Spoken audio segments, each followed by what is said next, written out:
We're looking at you, Oscar. We're looking at you, Oscar. We're looking at you and your beady little gold eyes. And if you don't... Naked gold body. Your naked gold body. We're looking at you. And you better shape up. You better shape up. And I need a man. You better shape up. Right? Oscar! Hey there, my name is Monica Biltz, and you're listening to The Gaze Code, a podcast in which we'll discuss anything and everything queer in film and television. Every voice you hear in this podcast will be queer, including my own. I am a gay human and grew up in a small town in the Midwest, so as a baby gay, almost everything I learned about who and what gay people were was from the movies. I'm an actor and a filmmaker myself, and have always been fascinated with the history and evolution of LGBTQ+ representation in Hollywood. I am joined today by another queer human and fellow filmmaker, my sister, Maria Victoria Savage. In this episode, we will be discussing the Oscars and how queer folks have been represented throughout the history of the Academy Awards. We go into the queer people who have won competitive awards, movies with queer themes that took home Best Picture, and the long list of LGBT characters in film, and the not-so-LGBT actors who won Best Actor or Actress for playing those roles. Throughout this episode, I get more and more animated and maybe a little angry sounding near the end, but I promise I am just passionate and maybe a little obnoxious. Maria does a great job of balancing me out and being slightly more neutral in some positions. So let's roll out the red carpet, put on our most androgynous formal wear, and pretend to not look disappointed when we don't win the shiny golden man. This is the Gaze Code Podcast. Maria, how you doing? I'm great. Yeah, you doing good? Yeah, pretty good. Pretty good, hanging out. Every year, we watch the Oscars together, basically. I know we haven't done it every year, but we've basically almost done every it. year.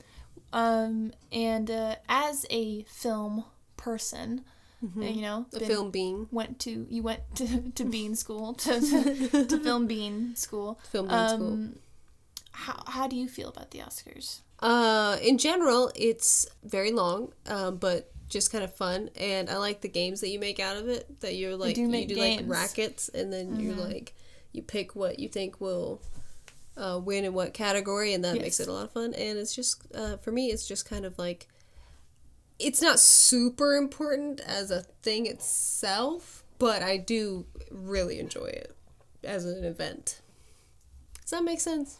Yeah, anytime I have an opportunity to make a game out of something, I will do it. Anytime I have an opportunity to get together with fiends, and with friends, beans and fiends, with beans, I will. And in that aspect, I've always enjoyed it. The older I've gotten, the more I've realized, I know about one movie or two that are in the Best Picture roll-up, and sometimes I will seek out the other ones and watch them, which is why they've been nominated, because they're not like the highest grossing films of the year. They're just films that you probably wouldn't have watched otherwise if they hadn't been nominated. Probably, yeah, a lot of times it's like that. And also, the more I learn about it, the more I realize it's kind of, not meaningless, but it's, growing up I used to think like, oh, this is like the biggest thing ever. If a movie wins an Oscar, it's like means you've been reviewed by your peers. Like, this is the best thing ever. And, you know, it's not as shiny and wonderful and great as that, but if I won an Oscar, I'm not going to be like, no, I turned you away, you know. Not for me, thanks. Throw it in the garbage. I'm all full. No thanks, not for me, thanks. It is something that we've done every year together for a long time, and we have a good time every time doing it. They are really long. They are really long, and sometimes the hosts are cringe. And their jokes are cringe. And my favorite thing is that it's live, and so every year there's always something super awkward that happens. That's kind of the best part of it, is that, like, something weird's gonna happen, and we're all gonna see it as it happens.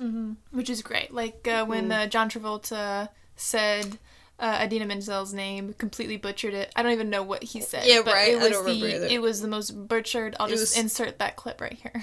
Please welcome the wickedly talented one and only Adele Dazeem. That is, yeah. Yeah, that was funny. And then she changed her Twitter handle to that. And that's great. Or like when they announced the wrong movie for Best Picture, La La Land, right? Oh, yeah. Yeah, and it was actually Moonlight. Yeah. Awkward. That was wild.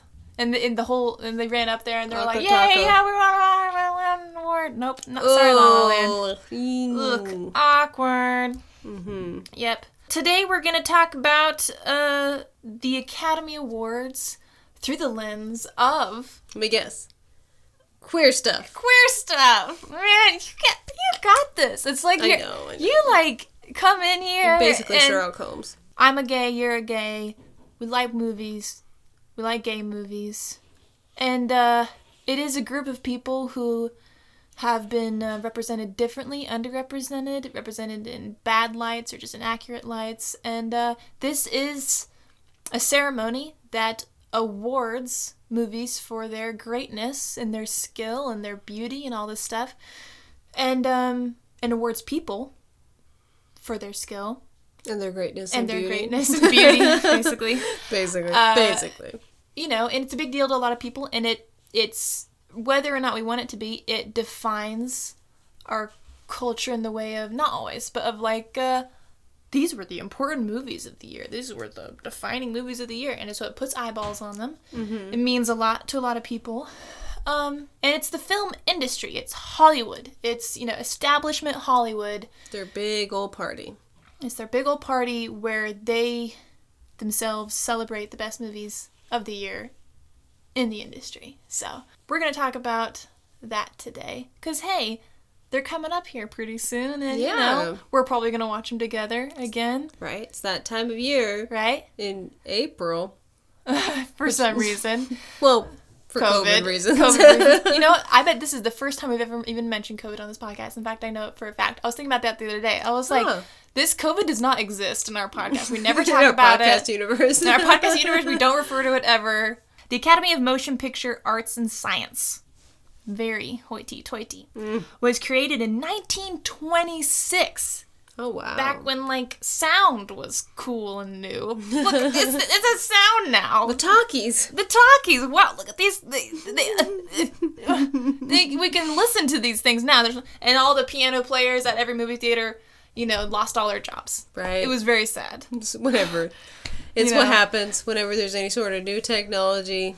They had to pack up their organs and pianos and haul them out of the theaters, and useless. It's the part of film history that no one talks about. Very, very sad.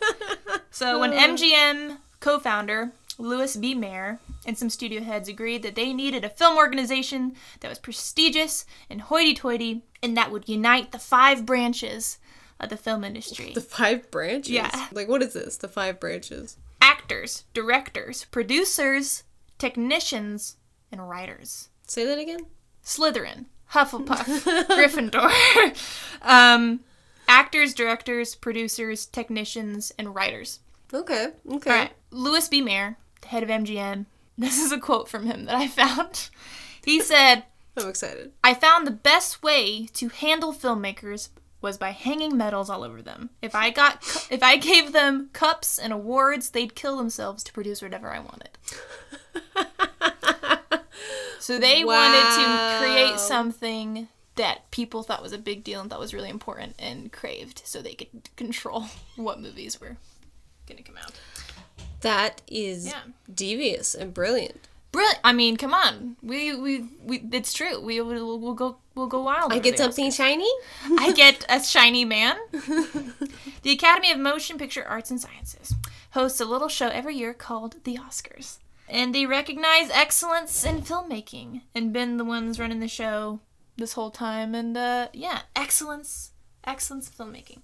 So a lot of people will complain about diversity in the Oscars, which I'll go into a lot later on here. It's a very exclusive club. It's secret, and it is a pain in the ass to get in. Really? I don't really know that much about it, to be honest. To be in the Academy, you have to either have been nominated for an Oscar, which automatically makes you in there, or you have to be sponsored by 2 other people who are already in the Academy. Weird. Yes. So it's like lots of approval, lots of stuff. It's like a secret society, and it's hard to get in, and it's not changing a lot. How many members at least for a are while, there? for a long time. It changes. Like I said, the amount of it's secret. So some studies say there's 3,000, and some studies a little later say there's like 6,000. Yeah, but I'll hella go into what the Academy looks like a little bit later on. But in 2016, Sam Smith won Best Original Song for his song "Writings on the Wall" in Spectre, the James Bond film, and he said, "I read an article a few months ago by Sir Ian McKellen. And he said that no openly gay man had ever won an Oscar. And if this is the case, even if it isn't the case, I want to dedicate this to the LGBT community all around the world." And this went all over the internet, so that was wrong. But he prefaced it with, "I might be wrong." So, I don't know why people got on his butt about it. But Ian McKellen said no openly gay man has ever won Best Actor. Which is true. But, so so somebody who's an openly gay man has won an Oscar before him. There are so many categories. So many gay people have won. Gotcha. Other people have won Best Original Song for a movie, like Melissa Etheridge and some other people. Tons of best sound design and costume design and all those ones, the editing and things like that. Gotcha. Lots of gay people have won those. So in this podcast, we're going to talk about Best Picture, Best Actor, Best Actress, Best Supporting Actor, Best Supporting Actress, kind of like the big ones. The big ones everyone cares about. The big ones, the ones that you're snoozing until they get to like the big ones, No offense to the more technical ones. Oh, yeah. Like, if I someday won an Oscar Best Editing, I would be over the moon. Best Sound Design, I would be thrilled. But I carried around with me everywhere. We all know those last few are like the ones that most people are tuning in for. Exactly. Most people can relate to it. A lot of people are like, what is sound design? I don't know. What is sound design? In terms of LGBT Oscar first, with what like I said, the biggies, the big ones. The very first one is Best Actor, 1954. To Marlon Brando, who's bisexual, closeted at the time, not out as a bisexual man, for his character as Terry Malloy in On the Waterfront. It's much heavier than I imagined. I wondered, I was like, did Marlon Brando ever officially come out, or is that just a thing? Like, I don't know, he's probably bisexual. Yeah, did he? Yeah, I mean, I Googled it, and he has a quote that says, "Homosexuality is so much in fashion, it no longer makes news. Like a large number of men, I too have had homosexual experiences, and I'm not ashamed. I have never paid much attention to what people think about me." Bam. Okay. Yeah, that's pretty much Queer man, bisexual man, Marlon Brando won an Oscar for Best Actor, 1954. Okay. In the closet. Bam. The first gay man to win Best Supporting Actor, his name was Joel Grey, closeted at the time. He was in Cabaret. I feel like that's gonna be a refrain that we keep saying, closeted at the time. Well, that's what, yeah. No openly gay person has ever won any of the biggies? One of the big ones. Ever. It's almost like a death sentence, if you're openly gay. I don't know. I'm not saying as of right now, but for a while, I don't know. It just, if these people were considered straight in the public eye when they won these Oscars. Mm-hmm. So that was 1972. In 1973, Tatum O'Neal, now someone else who don't know, won Best Supporting Actress, who was the first bisexual woman to win this. She was 10 years old when she won this award. And so probably not out. Probably not out. She was in the closet at the time. She's the youngest person to ever win a competitive Academy Award. And, she came out later saying, "I'm not one or the other. I'm not going to identify as anything. I don't like labels. But yes, and then she dated women." So, bisexual ? She's a queer lady. And, but she won an Oscar when she was 10. Nice. And that was the first time someone won Best Supporting Actress and was queer. In 1988, Jodie Foster became the first lesbian to win an Academy Award. She wasn't out at the time. Closeted at the time. She won it for a role she played in The Accused. And then 1991, a few years later, she won Best Actress again for playing Clarice Starling in The Silence of the Lambs. This has been such an incredible year, and I'd like to dedicate this award to all of the women who came before me who never had the chances that I've had, and the survivors and the pioneers and the outcasts. And she's the first lesbian to be awarded Best Leading Actress twice. Both times in the closet. Right. Did she ever officially come out? In 2013, she addressed her coming out in a speech after receiving the Cecil B. DeMille Award, I think I'm pronouncing that right, at the 70th Golden Globe Awards, which led to many news outlets to describe her as gay, although some sources noted that she did not use the words gay or lesbian in her speech, but it was very veiled. But basically, she has a wife, basically. Those very quaint days when a fragile young girl would open up to trusted friends and family, co-workers, and then gradually, proudly to everyone who knew her, to everyone she actually met. But now, apparently, I'm told that every celebrity is expected to honor the details of their private life with a press conference, a fragrance, and a primetime reality show. She's kind of openly gay, but will never say out loud, I'm gay. I don't know why. Maybe she has at this point, but to my knowledge, she never said, I'm a lesbian, but she, like, lives with her life partner, who's a woman. Gotcha. Okay. Okay. That's In the Closet, won Best Actress. Twice. In 1999, the first Kevin Spacey, I'm going to bleep out his name, by the way, because he's a fucker. But Kevin Spacey won Best Actor for his character in American Beauty. Came out as a gay man on his statement addressing a sexual misconduct accusation by actor Anthony Rapp on 2017.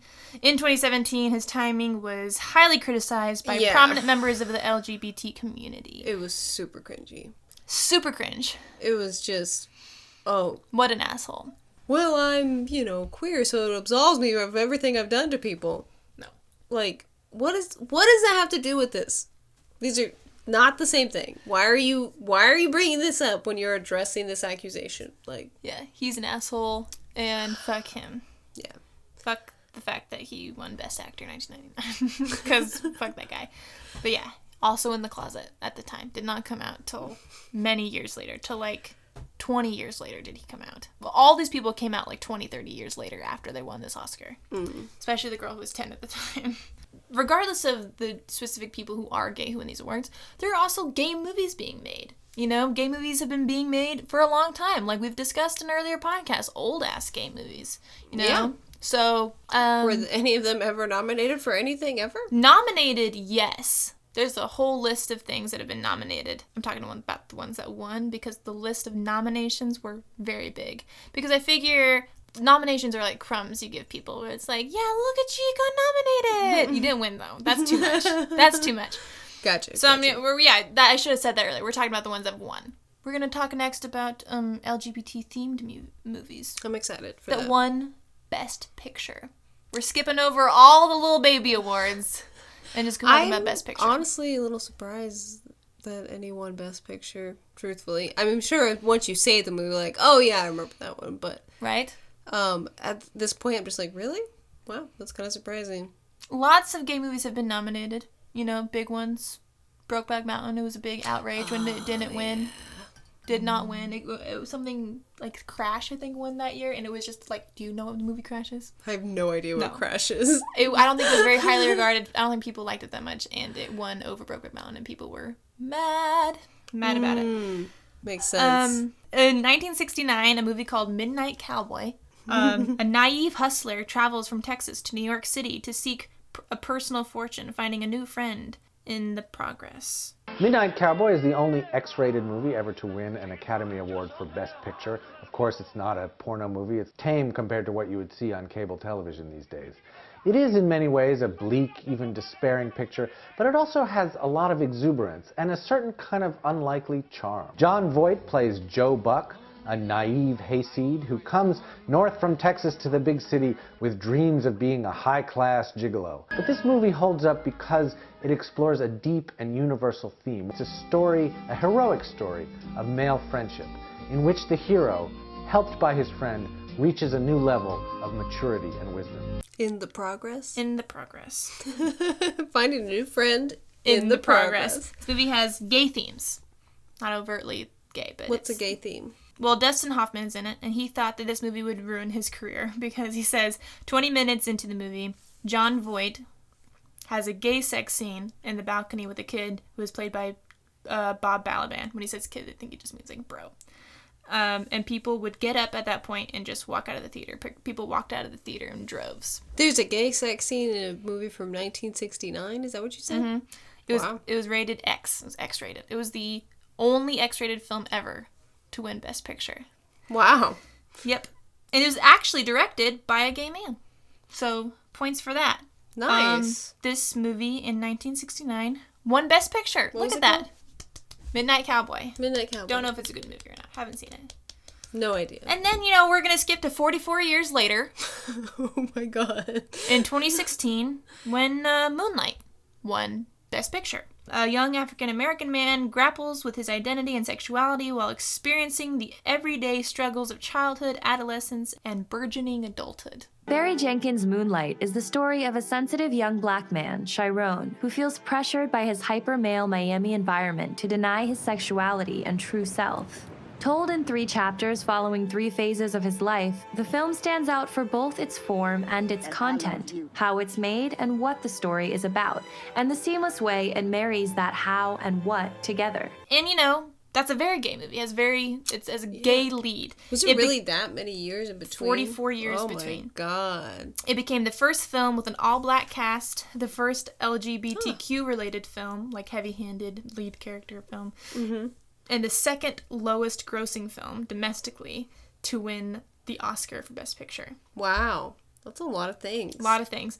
And, whilst, the director, Barry Jenkins, he's straight, but he became the 4th black person to be nominated for Best Director and the 2nd black person to direct a Best Picture winner. So very cool still. Great movie. 10 out of 10 would recommend. Haven't seen it. It's really good. It's really sad. That's why I haven't seen it yet. Yeah, I avoid sad movies too. I was just like, am I ready to watch something that's going to make me really sad? Not today. And then I just keep saying that. Yeah.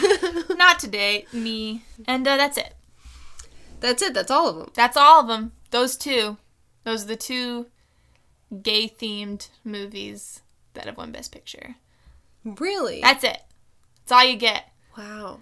So when I was like, I'm surprised any have won, it's because hardly any have won. 2 have won. Mm-hmm. Wow. How are you feeling?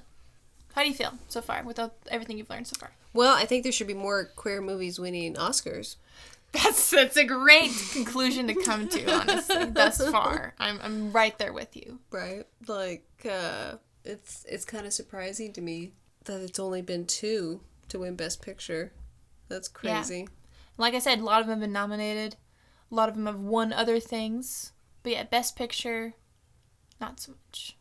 Not so much. So Moonlight was a real big one. Real big one. Wow. So yeah, that was a pretty big deal then. And you know what? Sometimes you just gotta, take a break from all this serious sad talk. Mm-hmm. So we're gonna play a game called Hey! Are they gay? Are you ready? Oh, I like it. Dun dun dun. There's the game show music going. Are you ready? Hello, everybody. We're going to be playing a game here today. I can't do it.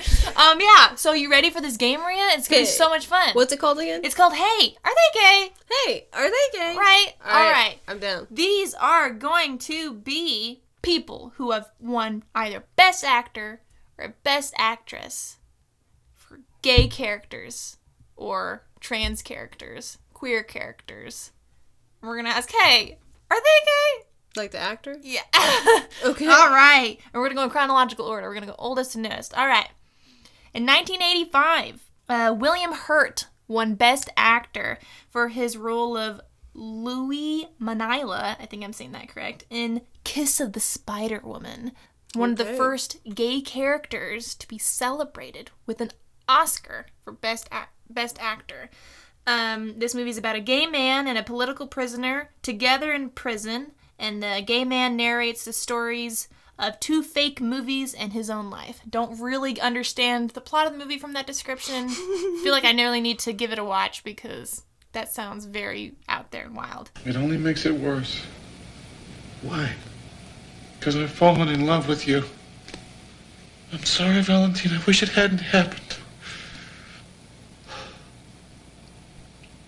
I understand. Don't be ashamed. But, right. Yeah, all right. That's a little hard to This character is, very, very effeminate, very, very gay.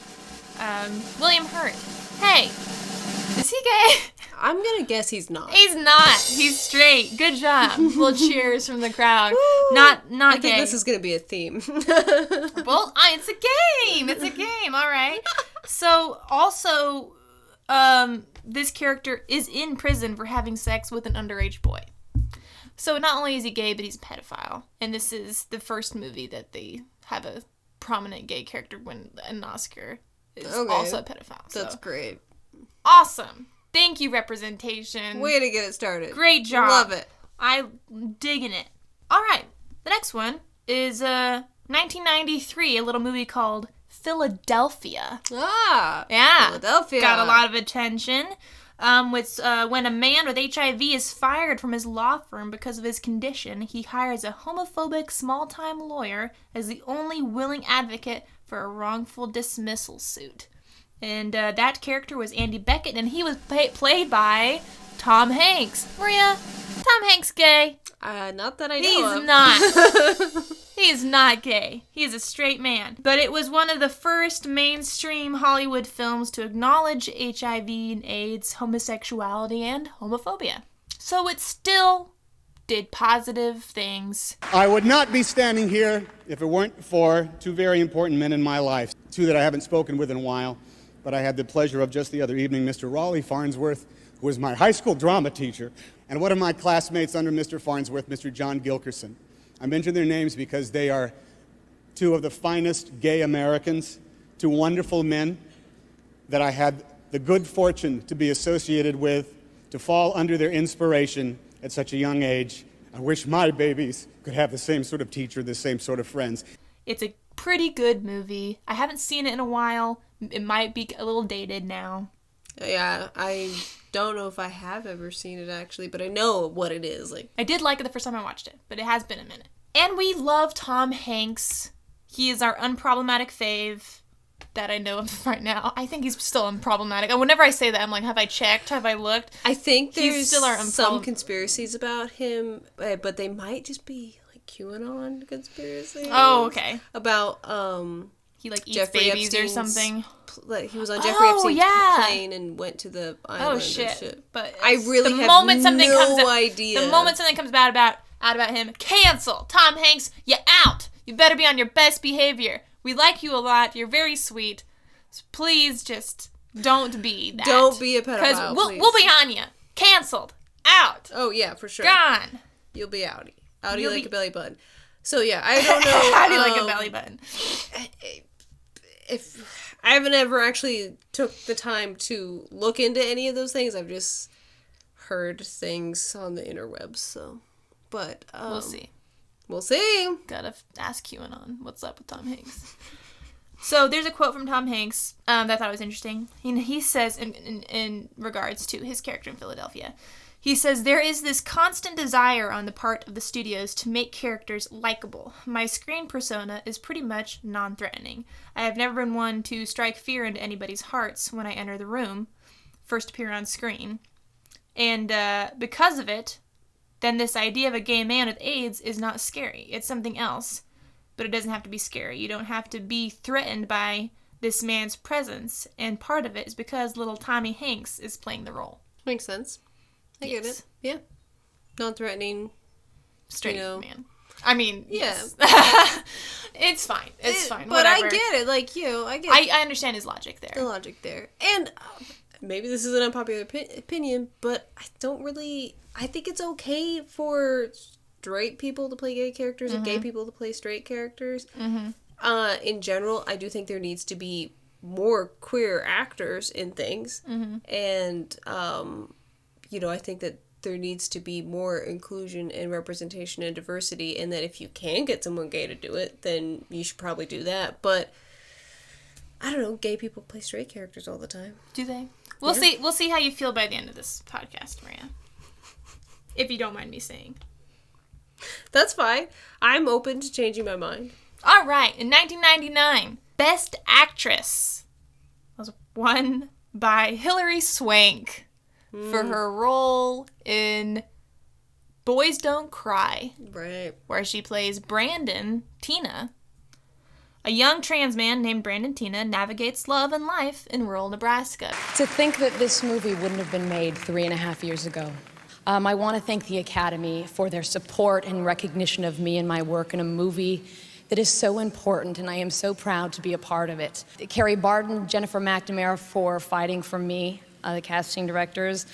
Larry Moss, my acting coach, who, without him, I could have never given this performance. Thank you, Larry. My mom, who's up there somewhere. And last, but certainly not least, I want to thank Brandon Tina for being such an inspiration to us all. His legacy lives on through our movie to remind us to always be ourselves. Maria, is she trans? Is she queer? Is she genderqueer? Or is she a cisgender heterosexual woman? That is the question. Pretty sure she is a cisgender heterosexual. Cis-het lady, Hilary Swank. That is correct. You are correct. She is a woman playing a trans man. And she says, this is a quote from her from fairly recently, because the movie came out in 1999. She said, 21 years later, not only are trans people having their lives and living, thankfully, we still have a long way to go in their safety and their inclusivity. We now have a bunch of trans actors who would obviously be a lot more right for the role and have the opportunity to actually audition for the role. That is the closest she's ever gotten to saying someone who wasn't me, who wasn't cis, should play this character. She said, obviously be a lot more right for the role. So she's like, listen, guys, I think I did a good job, okay? Get off my back. Yeah, I'm a lady. Whatever. But hey, I won Best Actress. I think I did a pretty damn good job. I do think that trans actors should play trans characters. Your gender is like who you are. Your sexuality is who you like. Let's say this actor who is straight plays a gay character, and then later they come out as bi. Like, you don't, it's just, gender is who you are, and I don't think we need more cis guys playing trans women. We should get trans women to play trans women, because first of all, agreed. They're not going to be winning Oscars because, oh, they're so good at being trans and pretending to be trans. No, they're going to be winning Oscars because, oh, they're so good at the role they're playing, not just pretending to be trans, because that's like a whole level of acting. Trans characters should be played by trans actors. That's what I got. I agree that trans people should play trans people. I think we're in a little bit different neighborhoods when it comes to gay people, queer people, playing other gay characters and queer characters. I'm fine with the art of acting, pretending to be somebody that you're not. After the end of this, you'll see that it's just a fucking train wreck. You know, it's wild. And I just am tired of it. I'm over it. And I'm ready to see something different. Okay. I like it. In 2002, Nicole Kidman won Best Actress for playing Virginia Woolf in The Hours. And Virginia Woolf is a queer lady. And in the Hours, it's the story of how the novel Mrs. Dalloway affects 3 generations of women, all of whom in one way or another have had to deal with suicide in their lives. I have not seen this movie, but I know for a fact Nicole Kidman is straight, playing a queer lady, and she won Best Actress for playing this queer lady. Nicole Kidman, good job on playing this queer lady. You did great. You did great. You did great. Hey, is she gay? Hey, is she gay? Maria, Nicole Kidman, is she gay? No. No, she's not. She's not gay. You're correct. In 2003, the winner of Best Actress for playing the character Eileen Wuornos from the movie Monster. This is a real-life person, a biopic based on the life of Eileen Wuornos, a Daytona Beach sex worker who became a serial killer and who's a lesbian. Right. Serial killer, Maria, lesbian, same thing, really. I have a question for you. Mm-hmm. Is Charlize Theron gay? I'm going to say no. She's not! Charlize Theron's not gay. She's a straight lady. Charlize Theron. Charlize Theron? I've heard every single possible pronunciation of that word. Yeah. How about you say Charlize and I'll say Charlize, and then that way we'll be half right. One of us will be. How to pronounce Charlize Theron? Well, that was it. Charlize Theron. Charlize Theron, not Charlize Theron, but Charlize Theron. She is straight. She said, well, here's the thing. I actually don't even care because she's really badass and she's a huge advocate for the queer community and she's played a lot of queer ladies, which is like, I'm not saying it's a good or bad thing, but it's she's like really revered in the gay community as someone representation is still representation. You know, a lot of these movies you're talking about, you know, still brought awareness and representation and did a lot of good, even if they wouldn't be made the same now as they were then. Like Boys Don't Cry. Even if it wouldn't be made the same now as it was then, it still did a lot of good that it existed the way it was. And that's true. But there is something about looking back at history and noticing patterns and recognizing the problematic systems that they exist in. Yeah, but you just gotta look at both. You gotta be like, take the good and the bad. Be like, this did this amount of good. Do I gotta, Maria? Yeah, you gotta see the progress that was made by something. You have to be like, this good came out of this. Acknowledge it. And then you also have to say... 5 steps back and see the big picture and see the problematic patterns that are there. I would say the big picture would be the progress, and then but you do need to look at the problematic ways that the progress was made so that you can fix that. I just don't want to hand out too many trophies to people for, you did such a great job on the gay community, whilst the whole gay community sits on the sidelines and watches other people represent them and speak for them and tell their stories. Like, gay people are okay, says all the straight people. And I'm like, the straight people writing it, the straight people acting it, the straight people producing it. It's made for straight people. And, you know, the gay people are sitting on their little lawn chairs outside. I mean, like, they're doing lots of good here. They're saying that we're good now. Right. I guess I'm saying, like, I judge less older stuff that was groundbreaking and trailblazing than I do modern stuff. Modern stuff there should be queer people making the movie. They should be in the writing, in the production, as actors.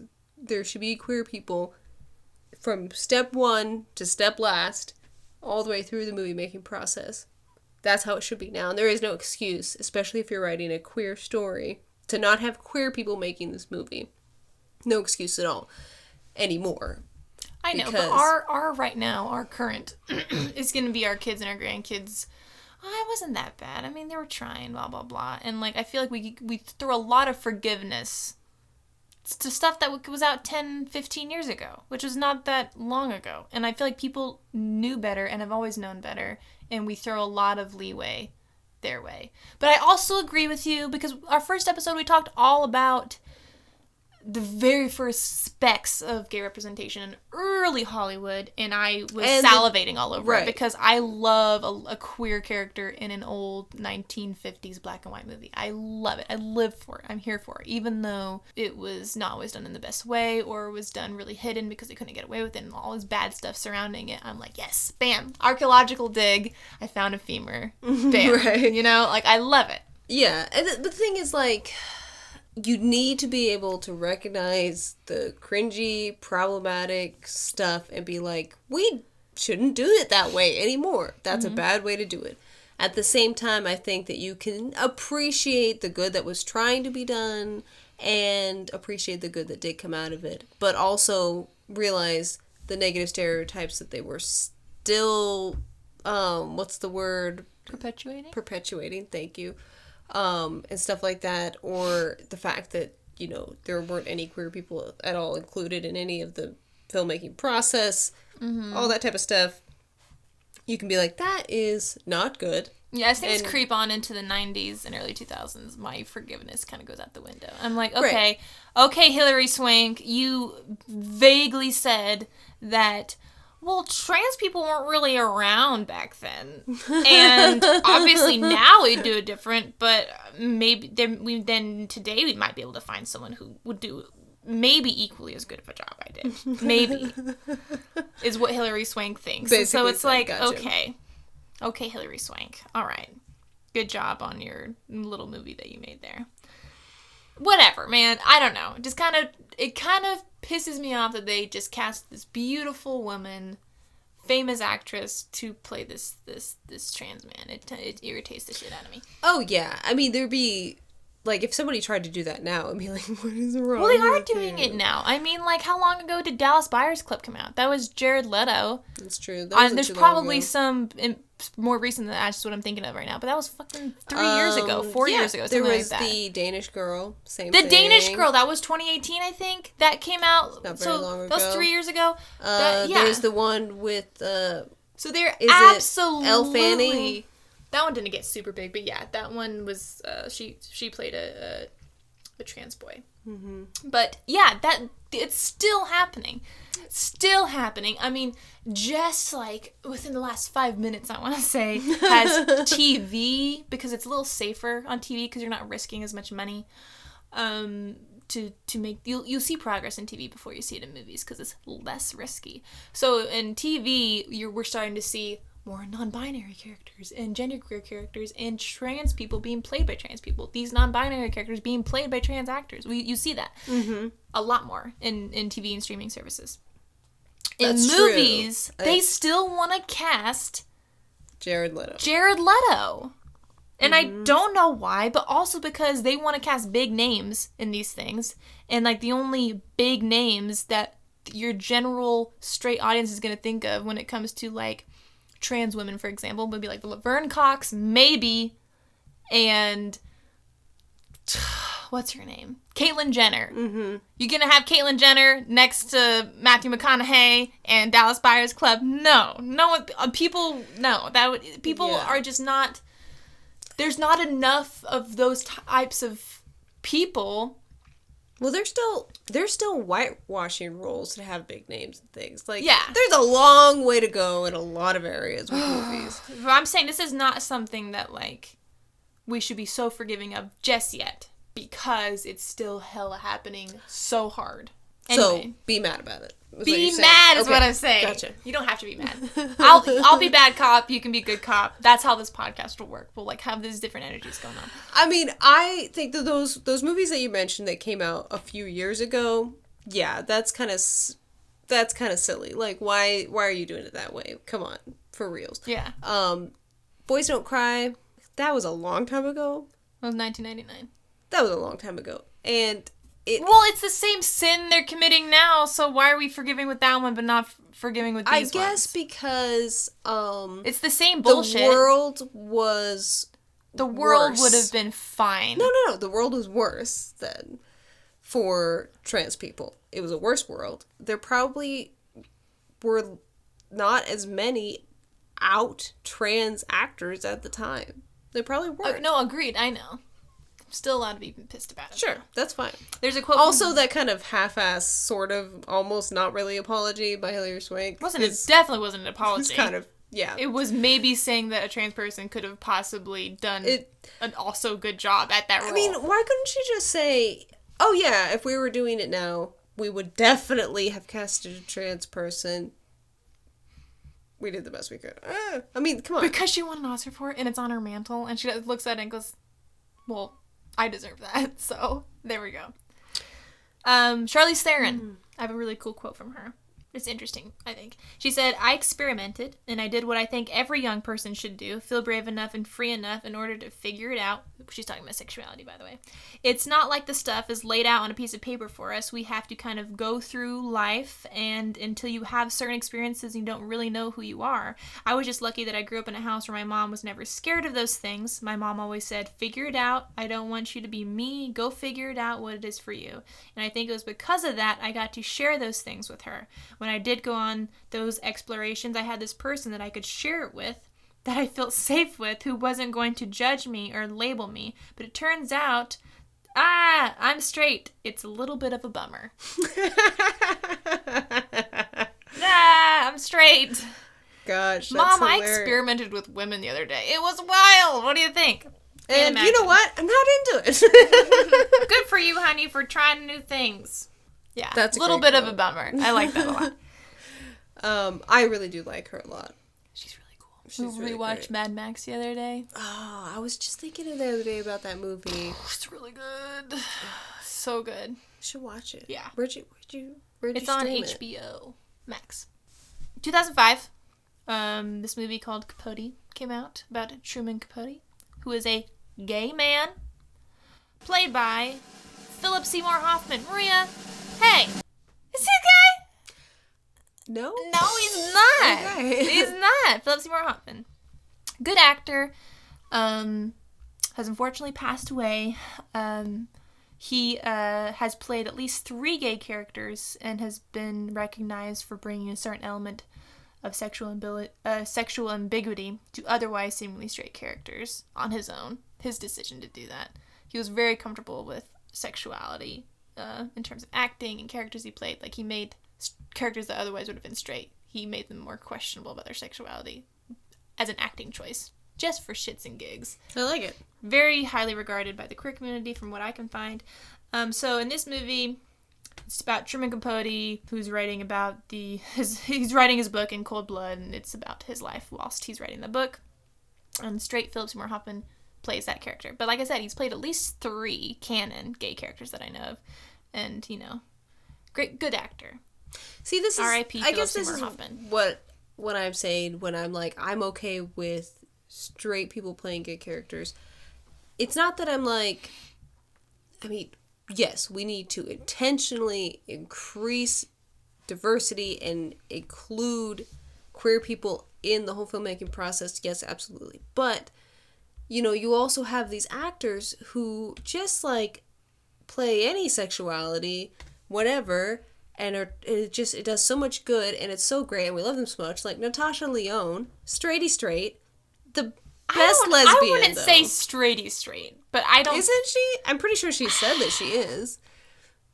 I'm pretty sure she's explicitly said that she is. She's experimented for sure. She just seems so gay. I don't know. I don't think she's ever said, I am a straight lady, I only like men, I only sleep with men. And I will hold on to that to the day I die. That's fine. Whatever you need to do. Whatever I need to do to be happy. But the point is, she's great, and her characters are great. I mean, I'm a cheerleader. I mean, come on. Like, I adore Natasha Lyonne. So good. Or, like, before Aubrey Plaza came out as some kind of queer, she played lesbians, before. She did? Yeah, she is a lesbian with Natasha Lyonne in a movie. Yes. But she's bisexual, so she gets away with it. Right, but she hadn't come out yet. Then maybe Natasha Lyonne hasn't officially come out as bisexual. The point is... I will hold on to that forever. I don't think you should be like, you don't get to play this role because you're straight. Because first of all, you don't know they're straight. And second of all, come on. Now, that being said, I think that if you are writing a queer movie... there should be queer people writing it. There should be queer people involved with producing and directing. And there should be queer people in the movie. Maybe not every role necessarily matches up the character sexuality with actor sexuality, but those other things have to be there. Good cop, bad cop. Good job of being good cop. You're very nice and very lenient, and you're very palatable for that part of our audience. And I'm mad for the mad audience. So you can latch on to one of us. I like it. All right, in 2008, a little movie called Milk came out about politician Harvey Milk, who is gay. He's a gay man. He's a gay politician. The story of Harvey Milk and his struggles as an American gay activist who fought for gay rights and became California's first openly gay elected official. That blurb has the word gay in it 3 times. Yeah, I was going to say, you were just reading something that was already written? That was already written that way. If homosexuals are allowed their civil rights, then so would prostitutes or thieves or anyone else. I'm not going to be forced out of San Francisco by social deviants and incorrigibles. We need one of our own in office. We could have a revolution here. And that character is played by Sean Penn. Maria, hey, wait a minute, hey. Is Sean Penn gay? No, he's not. He's a straight man who won Best Actor for playing a gay man really well. He really seemed gay. Oh my god. Let's give him an Oscar. I was convinced that he was gay. I'm shocked that he wasn't. Sean Penn prepped each morning of that shoot by having gay sex just to get into character. He swears. He prepped each morning with a plate of spicy chicken wings and jammed out to the 1982 hit It's Raining Men, or as he calls it, homosexuality by musical hypnosis. What? He got into character by eating spicy wings and jamming out to It's Raining Men. Whatever works, I guess. You are so nice, Maria. This is weird, okay? Yeah. He is jamming out to a gay anthem in order to get into the gay headspace. He might as well be having gay sex, like you said, every morning in order to get into this Honestly, character. it's kind of weird that he focused on that instead of just how to be Harvey Milk.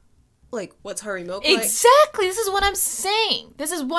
Is that they get awarded for... If it was a gay man playing that role, he wouldn't have to jam out to It's Raining Men. He'd already know what it is to be gay, and he'd be just actually just trying to play the role of Harvey Milk. If he was playing a straight politician, you know, he wouldn't be out there pumping iron and cooking outside in order to get into a straight headspace, whether or not he was a gay actor or whatever, to, like, get into the straight headspace of this character. He would think about the fact that he was a politician and yada, yada, yada. I don't know. But that was very weird to me. That's super weird. Especially the spicy wings part. I love that he included that. He was like, I ate spicy wings. I listened to It's Raining Men. Got into the... Try to convince myself. Yes. You're gay. Cock. So, tell me about Harvey Milk. I don't know. He's gay? Dicks. That's all I know. He liked chicken wings and dick. That's all I know. Chicken wings and dick. All right. What else do you need? That was in 2008. 10 years later. We cut to 10 years later. 2018. The movie Bohemian Rhapsody comes out. It is the story of legendary British rock band Queen and lead singer Freddie Mercury, leading up to their famous performance at Live Aid. Rami Malek, which I always thought it was Rami. Rami Malek played Freddie Mercury, who is a queer icon. Very gay mustachioed gay human. Man. Maria, I have a question. Hey, is Rami Malek... Is he gay? Oh, God, I was trying to think of a cool pun. Something to do with Rami. Ramming? Is he gay? I'm gonna say he's not No, gay. he's not. He's never officially said, I'm a straight man. Because I Googled all these. I didn't want to say someone was straight if they weren't.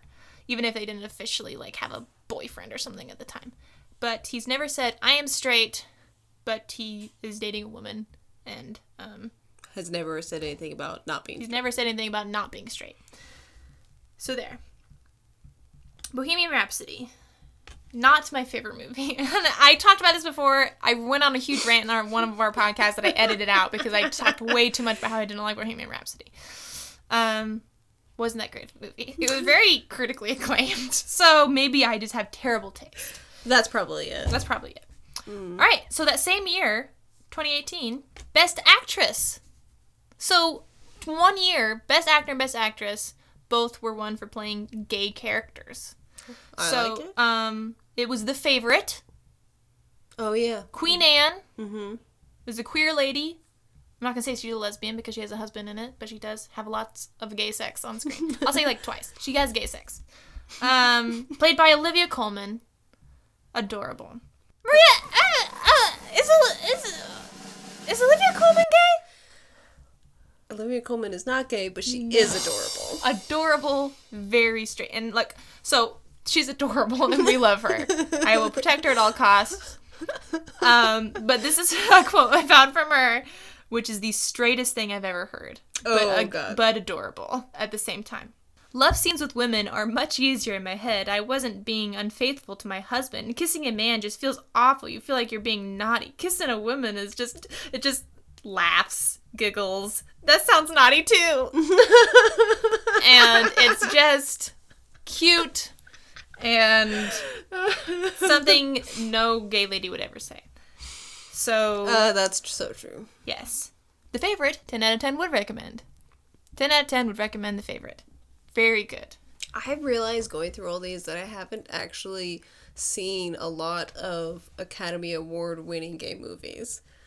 I think I've only seen all of these. Like the bad ones. The bad ones? But most of these I actually have not seen. I've seen about half of these, I would say. Maybe less than half, but some of them I haven't seen. I mean, some of them I've seen Boys Don't Cry, Philadelphia, The Favorite, Bohemian Rhapsody. I know who's in them. We're talking at the same time. It's great. Yeah. This is when people can just listen to their favorites. So that is all of them. That is every single queer character that has been regarded the actor has been celebrated for playing a queer character. And every single one of them was straight. Never has even so it's just every movie that has progress in the queer community because it's representing a gay person's story was played by straight people. And that's what I'm talking about. Probably written and directed by straight people. Probably, and it drives me fucking crazy. It drives me crazy. I'm pretty sure that Carol was written and directed by... a straight woman. No, a guy.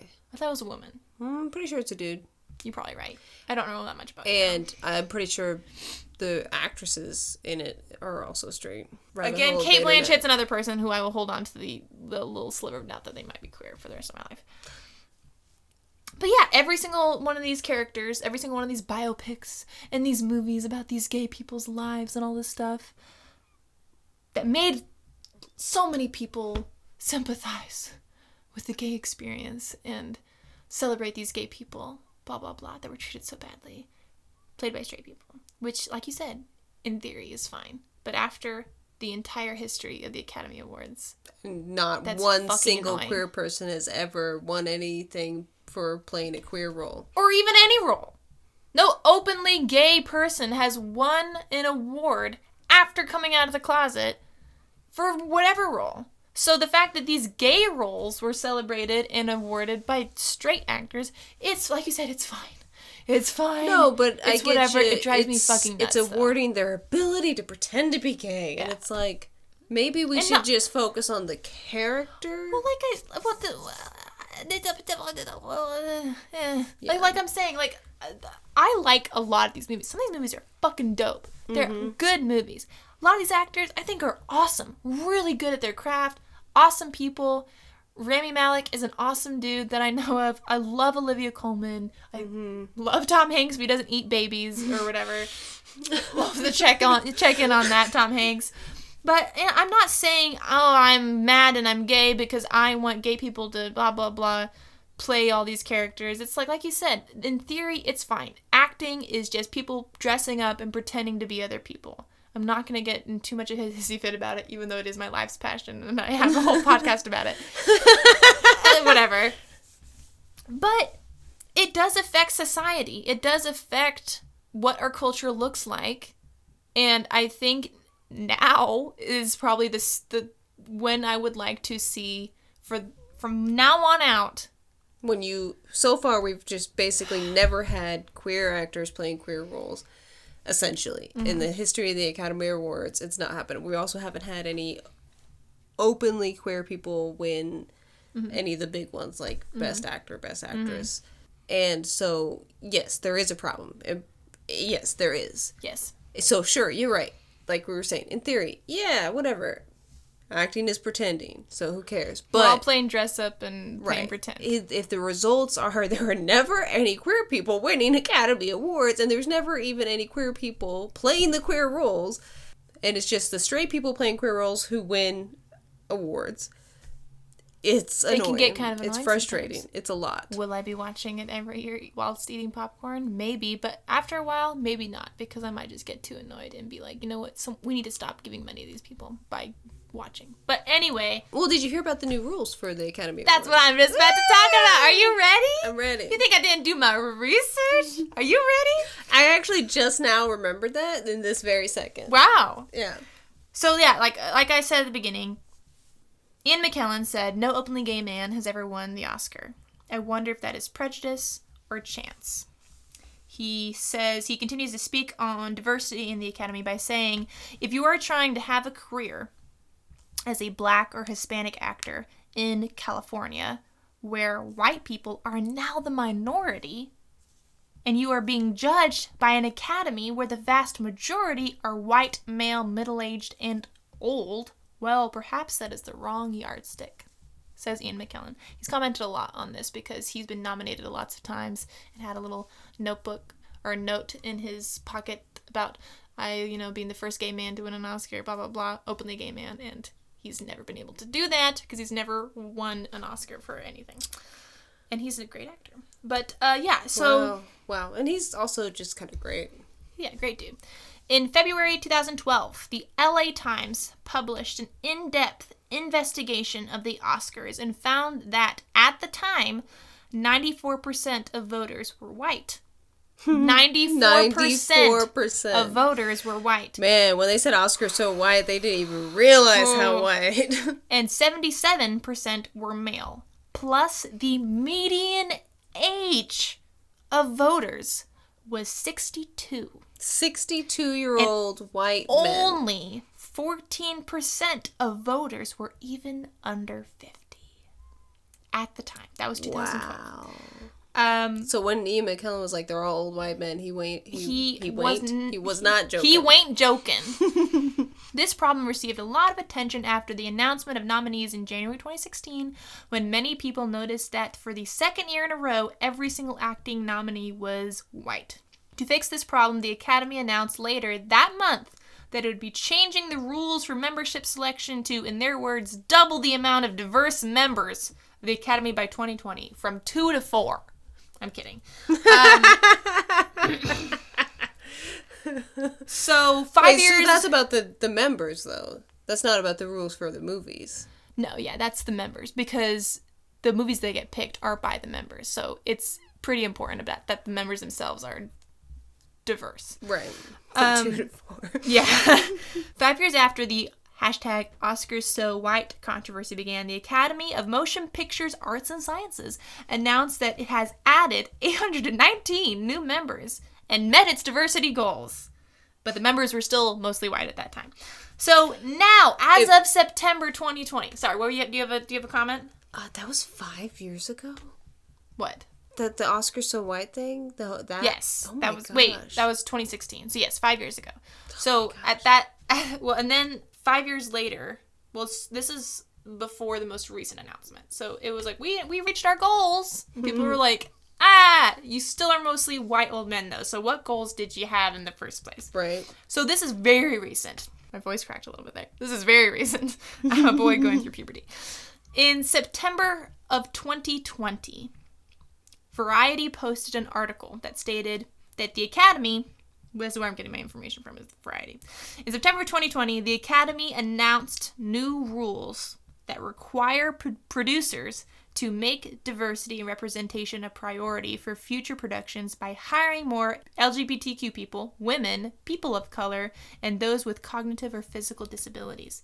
The Academy stated that the new standards will come into effect for the 96th Academy Awards in 2024, which I don't know why it has to take that long. But right, they're making movies every year. They're making movies now, but okay. For a film to be included, this is the standard, the requirement now. For a film to be included in the Best Picture category in 2024, it must meet at least 2 of the Academy's 4 new standards.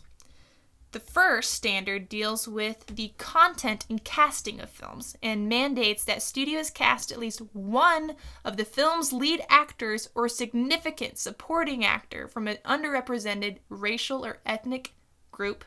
Yeah, including Asian, Hispanic / Latinx, African American, Indigenous, Native American, Alaskan, Native Middle Eastern, North African, Native Hawaiian, or other Pacific Islander or other underrepresented race or ethnicity. So that's wild. That's fucking dope. Wow. Alternatively, at least 30% of actors in the secondary and minor roles must be from at least 2 of the following underrepresented groups: women, racial ethnic group, LGBTQ+, people with cognitive or physical disabilities, or that are deaf or hard of hearing. Honestly, the movies in 2024 are probably going to be way more interesting. They're going to be fucking dope, dude. These are going to be awesome movies. It's not just going to be about old white men coming out of retirement. I know. For one last job. Or the main storyline or theme or narrative must be centered on an underrepresented group, including those groups listed in the second category. The second standard highlights hiring practices for Best Picture nominees, requiring at least 2 creative leadership positions and department leads to include LGBTQ people, women, a person from an underrepresented racial or ethnic group, or a person with a disability. For the creative, at least, what are they talking about? Like 2 creative leadership positions, like writer, director, which is probably pretty vague, but yeah, 2 creative leadership positions. Okay, and so they have to have somebody from one of those underrepresented groups be one of the creative leaders. Alternatively, this standard could be met with 6 other crew and technical positions featuring representation or at least 30% of the film's overall crew. So if no one in the big roles if it's met that, but 30% of someone's crew was from that group. So, you could still have your Steven Spielberg being the director with all his white friends. And all his white friends being the producers. But 30% producers. of his crew have to be gay or Hispanic or something of that nature. One of those underrepresented groups. Yes. Gotcha. The third standard is related to industry access, requiring paid apprenticeships, interns, and work opportunities and training for members of underrepresented groups. And the fourth standard mandates that the studio behind the film has multiple in-house senior executives from underrepresented groups. So those are 4 standards, and you only have to meet 2 of them. Unless I'm misunderstanding this, I'm pretty fucking stoked. Yeah. That's cool to me. Honestly, they're gonna have to get more creative to make more interesting stories about people who we don't usually see stories about. That's what's gonna happen, which will be really cool. Or just like better made movies because they're made by different people who haven't had the opportunity to make these movies before. Exactly. Even if they're not all groundbreaking movies about these underrepresented groups, they're gonna be better made movies because we're hearing from people who are probably really good at making movies. They just haven't really had the opportunity to make these movies yet. Yeah, like new and fresh perspectives that we haven't seen new filmmakers before, because all we've been seeing is the same 5 white guys over and over again. Yep. No offense to those 5 white guys. And I guarantee they will find a loophole in these standards, and we'll have to deal with more bullshit at some point because they're gonna weasel their way through. Like, see, I technically met your standards. See, all of my sound people and all of my boom operators and stuff are gay people who have dyslexia. Every single one is a gay man with dyslexia. Every single one. So yeah, but meeting at least 2 of these standards can it can then be considered for Best Picture. And I don't know about any of the other categories, but Best Picture, this is just everybody wants to be Best Picture though. Everybody wants to be Best Picture. So honestly, this could have a really positive outcome that would make more interesting movies with new stories that we haven't seen before. They won't, all just be the same exact thing over and over and over again like we have been having. So I think it is definitely a good move. Like I said, I'm still... Because it's the Oscars and it's a bunch of old white men, so... Whenever a bunch of old white men make a promise to be better, I'm like, cool, good job. I'm gonna wait. See. I'm gonna wait. We'll see. Show me first. Also, why is it gonna take 2024? 3 years? Right? Why is it gonna take so long? But also, I like what you're saying. Let me see it. And then I'll believe it. Then I'll believe it. And let me see it done correctly. Because I like all these rules, but like I said, someone's gonna weasel their way through all of this shit. I guarantee it. So yeah, Academy President David Rubin and Academy CEO Don Hudson said in a joint statement, the aperture must widen to, I like the film terms that they're using. I bet this whole statement is filled with film puns. I'm ready for it. The aperture must widen to reflect our diverse global population in both the creation of motion pictures and in the audiences who connect with them. The Academy is committed to playing a vital role in helping make this a reality. And you know what, folks? If they don't do it, let's stop fucking watching the Oscars. Right there with you. As a group, if they've made a pretty big promise. They have made a pretty big promise, and if they don't stick to it, then let's stop watching. Because, their ratings have gone up and down, and believe me, they have changed how they did things depending on whether or not people were giving a shit and watching movies. Well, that's all they care about. Yeah, so if we stop... It's all just about money. It's all just about money. So... if we stop watching, then that will, at the very least, make them mad. So, let's see how they do. We're looking at you, Oscar. We're looking at you, Oscar. We're looking at you and your beady little gold eyes. And if you don't... naked gold body. And your naked gold body. We're looking at you. And, you better shape up. You better shape up. I need a man. You better shape up. Right? Oscar! I like it. So, yeah. So we're gonna buckle up. We're gonna watch. The new hashtag will just be "Fuck the Oscars." Fuck the Oscars. You heard it here first. So we're gonna watch the Oscars, and we're gonna play our little game probably, and drink our little drinks and eat our little snacks, and we'll see how it looks this year. But ante nice. It's been what? How many years? Started 1926. Like 90 years or some shit. Like, okay, you have officially gone out of Oscar puberty, gone through Oscar adulthood, and we're holding you to grown-up Oscar standards. Agreed. 100%. Don't make us get mad at you. Because we're don't already... Make me come back there. No, don't make me come back. Don't make me... turn this car around. I will turn this car around. I swear to God. Any final thoughts, Maria? I am slightly amused by the idea of watching the Oscars with you again. Slightly amused. My interest in this is low to moderate, but... It will be a distraction way to spend an evening. Jesus, do you not like hanging out with me? Good Lord. Hanging out with you is fine. The Oscars is just, it's something. Okay, fine. No, of course, always hanging out, our tradition. It's great. It's great fun. Mm-hmm. So I will enjoy it. I'm hoping for lots of awkwardness on live TV. I'm hoping it will be a cringe fest. Oh, yes. I want to see people do just weird things on stage, on live TV, and I want to see people trip a little just bit. Go, not anyone get hurt, but falling down a little bit. Yeah, we don't want anyone to get hurt or I like just it when humiliated they bring or anything, but we want some giggles. My favorite is when they bring old actors up on stage because they've lived a great life in Hollywood and been in many great things, and they make them read something and pronounce some name that is not John Smith, basically, and they have to be like, why am I up here? Why am I here? Where am I? Yeah, it's my favorite. Not to be ageist. Is that ageist? God, I like old people. I love the Golden Girls. I just like watching the old people get the opportunity to be on stage. Yeah, that was a really great save. That was great.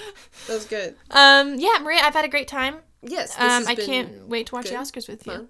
This has been fine. A fine way to spend an evening. It's been a fine way to spend my evening. Jeez Louise. I am excited. I would just feel weird saying I'm excited for the Oscars because it's sort of like watching reality television. I enjoy it. Am I excited for it? Yes. I don't know. I'm excited for the cringe, but I do enjoy it, and I am prepared to enjoy it with you. I'm a little excited to get mad. I kind of like being mad, and I'm either gonna be angry, disappointed, or excited, happy, not disappointed. I guess those are all the options. Yeah, all the options. Yeah, could be any emotion, really. Just get ready. We're gonna live tweet the whole thing. I'm here for it. Yes, that's we're there. Awesome. We're gonna keep doing this thing. You're gonna keep coming back and doing an awesome podcast with us. You're basically essentially just a co-host on this. I think you and Lizzie are just my co-hosts. I really think that's what it's I keep calling you guests, and then I'm like, but y'all are my co-hosts. I just take turns so one of you doesn't get too annoyed with me. So I'm like, I'll do Lizzie with one, I'll have you on the other. Maybe you'll both be on one, and then so it just mixes it up. You're the constant. I'm the constant. You're the real host. I do all the work. You do all the work. I do all the work, and I get you guys a nice little seat for you to show up and sit down and talk with me about things. Maybe I'll give you a break sometime. Do some of the work. Maybe, Maria will be hosting some of these episodes. Maybe Maria already has hosted some of these episodes. Maria might be hosting a few episodes. Give me a break. That'd be kind of nice. Mm-hmm. But Maria, can anyone find you on the internet? I mean, I guess I'm still on Twitter. You always say it as if you're like not quite sure whether you should tell people you're on Twitter. I haven't tweeted since the last time I was on a podcast episode and you asked me if I had a social media Start people to follow. Tweeting funny things so people will have a reason to follow you. All right, Lady Gallifrey on Twitter. That's me. I'll try to start tweeting stuff. There we go. And if you want to follow my personal accounts, I'm on Instagram at Monica Beasley. That's BEEZEE. And on Twitter at BeltsMonica. And also, the Gays Code has things. TikTok's doing great. Yeah, check out the Gays Code. They love us on TikTok. Gays Code Podcast on TikTok. The Gays Code Podcast on Instagram. Gays Code Podcast on YouTube. If you didn't know, we did a video element of this. If you want to see our faces. Our cute faces. Very cute faces. We smile, we laugh, we gesture a lot. We have a very cute set. So, yeah. That was terrifying. Maria's making scary faces at the camera, so maybe you won't want to. Maybe you don't want to watch the portion. video. But yeah, check us out on all the things. If you want to support us by like not spending money and not really exerting too much energy at all, just follow us on these things. And if you want to help us out even more, share these things with someone you love. Share it on your Facebook. Share it on your Twitter. Send that TikTok video to somebody. Make them laugh. Make them laugh. Send that TikTok. Send that Instagram. Put it on that story. Put it on your story. You know, help us out by spreading the love and giving us a follow, because we really appreciate it. We like to interact with all you guys and we see what you guys comment. We really dig it. We think all of you are adorable, sweet little angels. I was just having so much fun looking through the comments on one of the TikTok people videos. Are so wholesome. We love you guys so much. Stick around. Please keep coming back, and we love you. So yeah, Maria, we had a good time this time. I feel like we had a pretty good. Let us know what you think about our debate with each other about. Yeah, I want to hear your opinions on this. Right. I'm curious to see what other people have to say. Yeah, leave a comment, please. But be nice, because we are loving people and we love everybody. So be nice to us. And if you are mean, be clever. Yeah, that's a good one. Be nice, but if you can't be nice, be clever. Nice, be clever. That'll be our. I can take that. Okay, perfect. I can take a burn if it's a good burn. Be clever about it. All right. So be gay, do crime, watch films, and be clever. All right, guys. So close. We'll see you later. Enjoy the Oscars. We'll see if it's a complete train wreck or not, and we'll see you later. Bye, you gays. See you next time, you gays. I love it. I would like to thank the Academy, Kylo, my cat and acting coach, and you for listening to this episode of the Gays Code Podcast. We also do a video element of this show, so if you'd like to see our cute faces, you can find us on YouTube, Instagram, and TikTok, all under the Gays Code Podcast. We try to find the best bits and funniest moments to showcase on our social media, so if you'd like to help us out, pick out a clip that made you laugh and send it to a friend. It'd make us happy and make your friend happy and maybe a little confused. We love you just the way you are. My name is Monica Biltz, and this is the Gays Code Podcast.